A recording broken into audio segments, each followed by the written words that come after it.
What's going on, guys? Skoks, Chicago Blackhawks Central here. Going to wrap up some of the recent news, rumors, a lot going on about the draft and the Blackhawks' third overall pick.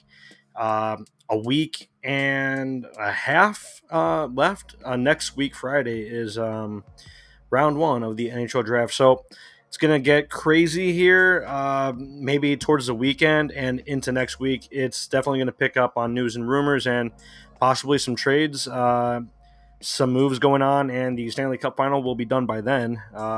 Could possibly be ending tonight with the Panthers and Oilers, but we'll get into that and more. Let me roll the intro.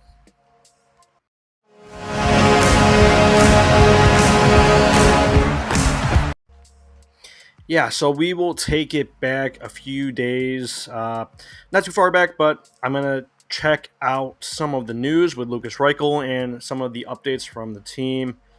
No, Roy's just rage commenting in. What's up, man? I'm definitely not a fan of what I'm hearing so far with this pick in free agency.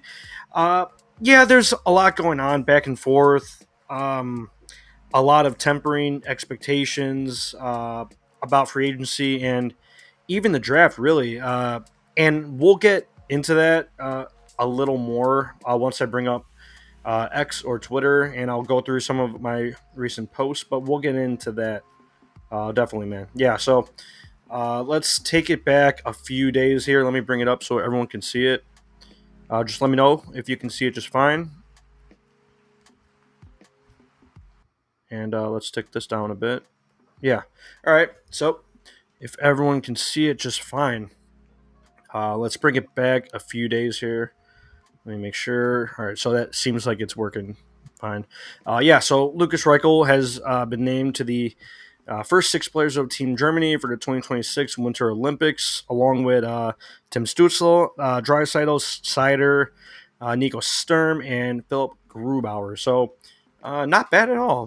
But JJ Peterka not in that first six. So an interesting year for Peterka with the rumors and just, small stuff like this. Like, yeah, just not in the first six, and Lukas Reichel was. So a little weird, but cool for Lucas. Great experience for him. So shout out to Reichel. Not a lot has gone his way recently, and that's pretty cool to be in the Olympics for his country. So shout out to him, yeah. But let's check out. From Frank Saravalli, Team USA, the first six players for USA: Austin Matthews, Jack Eichel, Brady Tkachuk, Matt Tkachuk, Quinn Hughes, and Charlie McAvoy. Absolutely stacked. So pretty cool to see that. Great for Team USA. Stacked lineup. And we will get into some of my recent thoughts. I believe this is it from a few days ago or yesterday morning. So if anyone noticed it, but got a little traction here. We all know that GM Kyle Davidson runs a pretty tight ship with the Blackhawks. Doesn't really let any rumors or deals out of the building, which seems to be the norm for KD, right? During the season, around trade deadline, and even in the offseason, not a whole ton of smoke going on, not a whole lot of talk. Last year, there was a bit of talk with Teravainen, not really with Bertuzzi, maybe just an idea of having Bertuzzi here on this team. But not a whole lot of talk, but it seems like around draft time, there may be some loose lips. The last 2 years in the pre-draft process, it seems that the scouting staff does indeed have some loose lips. Some local beat reporters writing about the most likely player to be selected even a month out from the draft. Last year with Artem Levshinov, right? The debate with Levshinov over Demidov at the second overall pick, right? That was the big debate for the Hawks. And the stories, the articles, rumors, just the talk around the league at the combine, it seemed like Levshov was leaning to be the pick at 2. So it does seem like there's a few loose lips in possibly the scouting staff. So I think we are smart. Hawks fans are smart enough to figure that out. That there is some talk going on with the scouting department and which way they're leaning, what kind of players they like, and we know what kind of players KD likes with speed and skill, hustle, motor, right? We love seeing that, right? But there will come a time where you can't have a team full of speedy and skill guys. You have to have some grit, some power, some size. Some guys over 6 foot at least. As you saw from this recent Stanley Cup playoffs, the grittier, tough teams organize, just great with their system in the D zone and even in the O zone, just having a strict game plan here for the playoffs. Things do change, right? So back then when KD took over, he was sort of trying to mold the rebuild after the Colorado Avalanche, speed, skill, motor. But as you've seen the last few years here with the Florida Panthers, yes, there is skill, there's speed, but there's also a lot of experience, grit, hustle, size, not only in the defensemen, but in the forwards as well. So you have to have some size and grit in the forward group as well. And I just mentioned here as well, definitely stunts the pre-draft discussion for fans and analysts that see other players more fitting for the Blackhawks. And number 3, very interesting, around this draft time and just near the scouting combine. But it does seem like a few rumors get kicked around. So it seems like it is leaning Anton Frondell, which I don't absolutely hate, but I don't love it either. It could turn out to be a great player, first line winger, center possibly, but just not the biggest fan of his game that I've watched through shift by shift and all of that. But we'll see what happens with the draft. But we will also get into more rumors here. Hawks, they're having a draft party. Believe this is at recess, 5 p.m. on June 27th. So I've never been there, but I have heard of it. So I'm guessing it's like a bar and grill type of thing. Probably has some good space there. Yeah, so check that out as well. And yesterday, Sarah Valley brought up on the Daily Faceoff a hypothetical trade. I don't know if it was specifically for Peterka, but he did mention Peterka in there as an option to go for with a top pick, and they were talking about the Blackhawks. So he did mention that the 3rd overall pick was in play somehow, some way. And yeah, we've had a lot of discussion on this, and I thank everyone for jumping in on the post and sharing their input, right? But just in my opinion, I think it would be an overpay for Peterka, including that 3rd overall pick. I like Peterka as a player, good speed, skill, a little size as well, good shot as well. But am I giving up a top 3 pick for a guy that had 50 points and then around 70 points last year? Still has a decent ceiling, decent potential, right?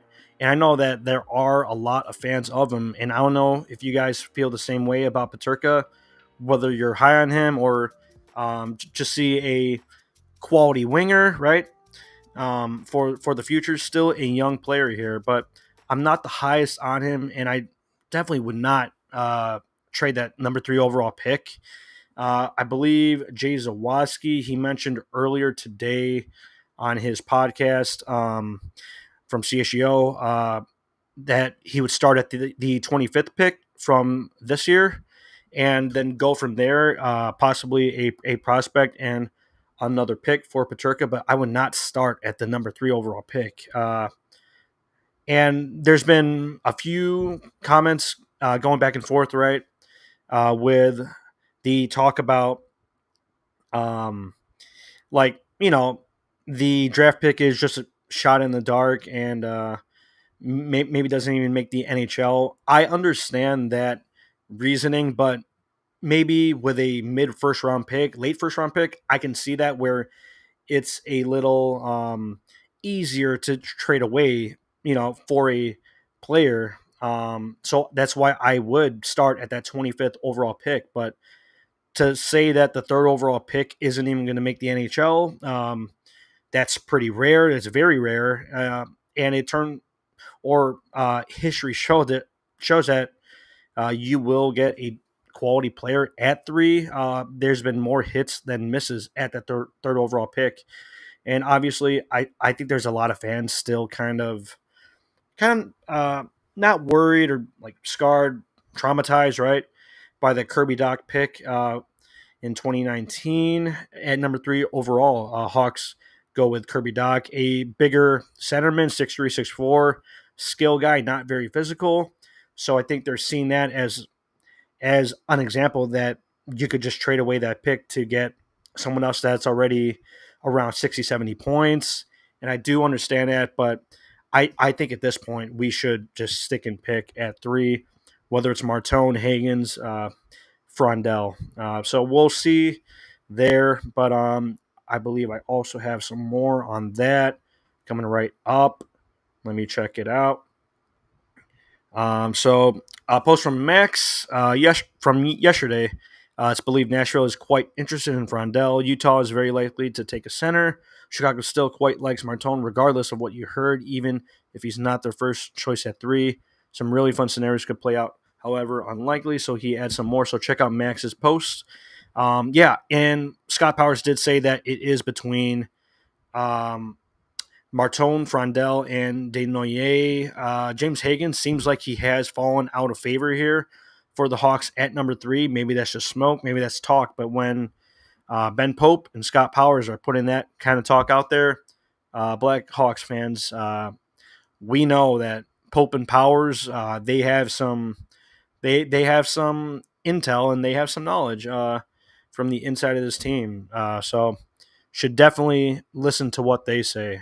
Pope and Powers. Prospect Don, shout out once again. He has been on fire with the content lately, so keep an eye on Prospect Don for his content. He posted yesterday the number 3 overall pick being in play is so surprising to me. Could we see a draft day shocker? What an exciting time, Blackhawks fans. What do you think who do you think they target if they move that third overall pick? Yeah, so I just went over that one, but just an unexpected little news tidbit from yesterday, right? With a third overall pick possibly being in play. I'm just not a huge fan of it, and I really hope you don't trade that because I would love to just stick and pick. And I understand going for an established winger, but in the top 3, I think you have to take your shot at a at a unique talent, right?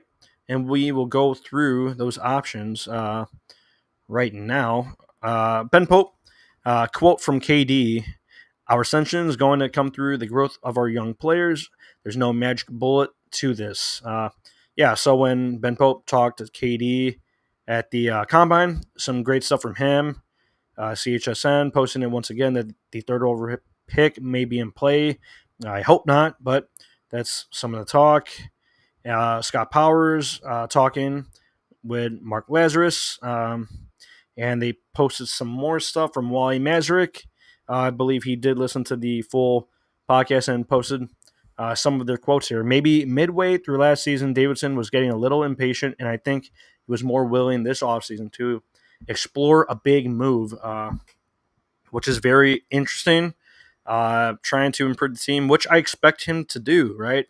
I mean, we didn't hire KD to just sit around and do nothing and just plug in the prospects every single year, right? Like we expect you to improve the team every year. Maybe that's not by signing free agents, but through the coaching staff and the development staff. And yeah, there probably will be 1 or 2 free agents that do help out this team. And I do agree with that.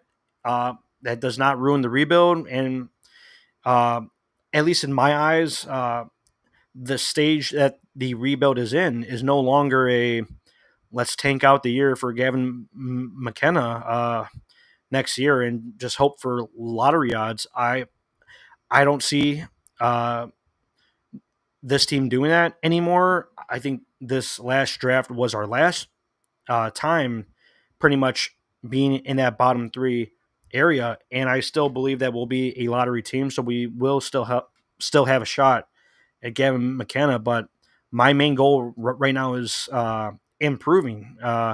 Everyone on this team getting better and making the team better for this next season and the years to come. So that would be my focus right now. Still, yeah. What else here? Powers also reiterated that he doesn't think the Hawks will pursue Mitch Marner or Nikolai Ehlers, which is interesting in free agency. Mentions that the Hawks don't believe those two players are the types you win with in the playoffs. An interesting quote or little news flash on there, but yeah, Marner, not realistic. Ehlers, I thought we could make a realistic offer for in free agency, but we'll see. If the Hawks don't believe those are winning players. I mean, we have to win first. I mean, at least win some 30 games first, and then we'll worry about the players that help out the team winning in the playoffs, right? You got to win games first, man. So I'm not too concerned about that kind of quote. Blackhawks are 100% a lottery team in 2026 and 2027. Yeah, yeah. So I still foresee the Hawks being in the lottery for this year and possibly next year. But we do hope that this team improves year by year, right? Or else something's not going right. Uh, yeah, I don't foresee us being a bottom three team though. So we will also see how that turns out, man. Yeah. Final note here from Wally Mazurik. Final note is that he poured cold water on the JJ Paterka and Marco Rossi rumors. Rossi is a definite no because of his size. As for Paterka, the Hawks like them, but they don't have the assets. The Sabres want NHL talent in return, and the Hawks don't have that. I mean, that makes sense. We have a ton of picks, but just don't have a ton of uh, talent on the team, at least to include in a trade package. But very interesting report from I believe that was Powers and Laz, yeah, from their podcasts. And yeah, man, some interesting stuff.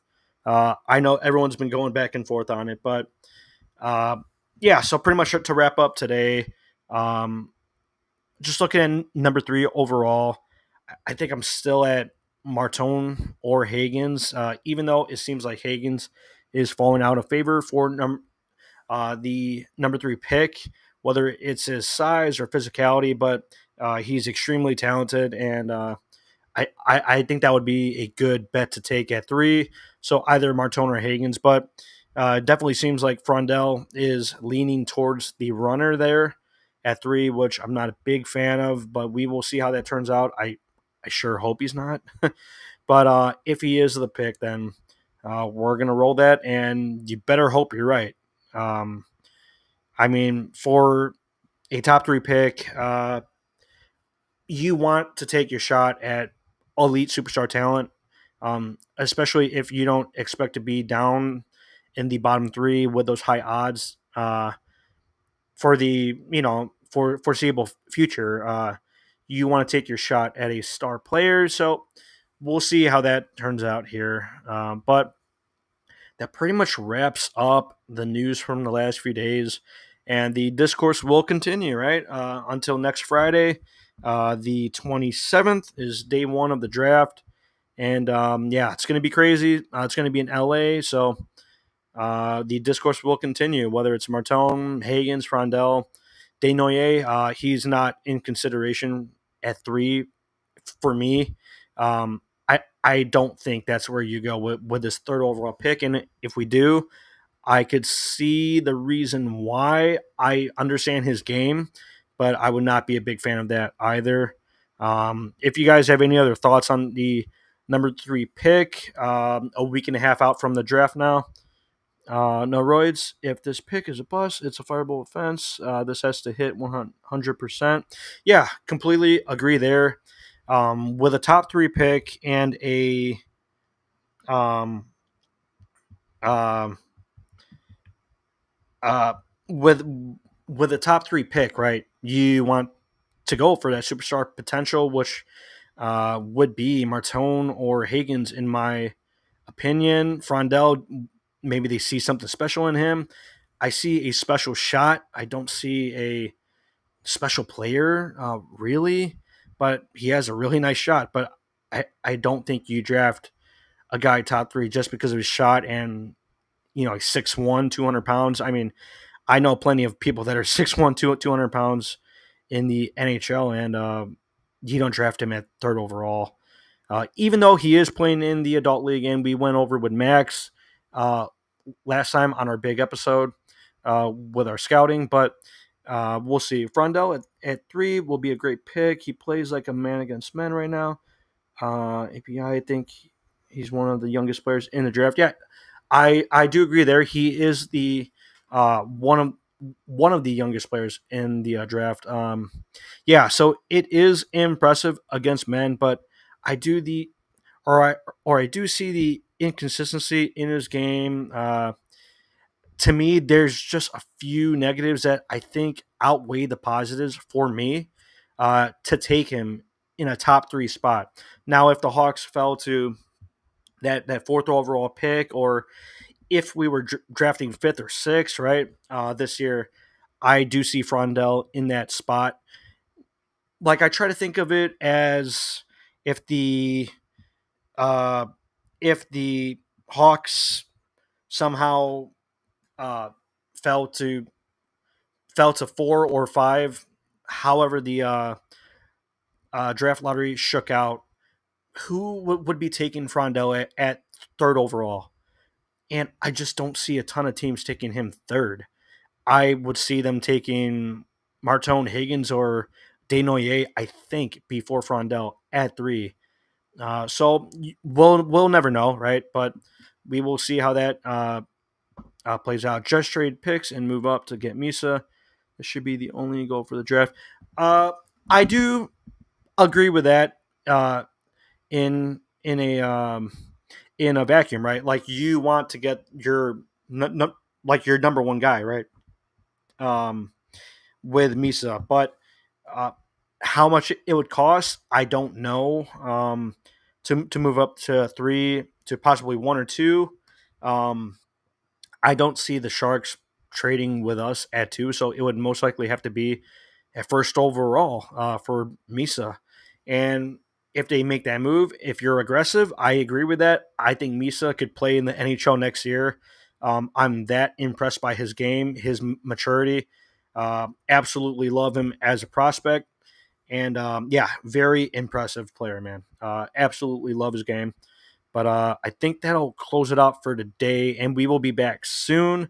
Talk more draft, and for sure there will be more talk and rumors going on. So I'll leave you guys there, and I'll catch you online. Definitely will be more talk going on this week, and going into next week, a whole lot of smoke, right? Most likely get into more trade ideas, because I think there will be a trade from the Hawks, possibly Mason Marchment, possibly Robertson. I think KD is locking his eye on someone, and I think that's going to be very soon, because there has been talk about smaller moves like that. So we'll see what happens, but see you next time, and let's go Hawks.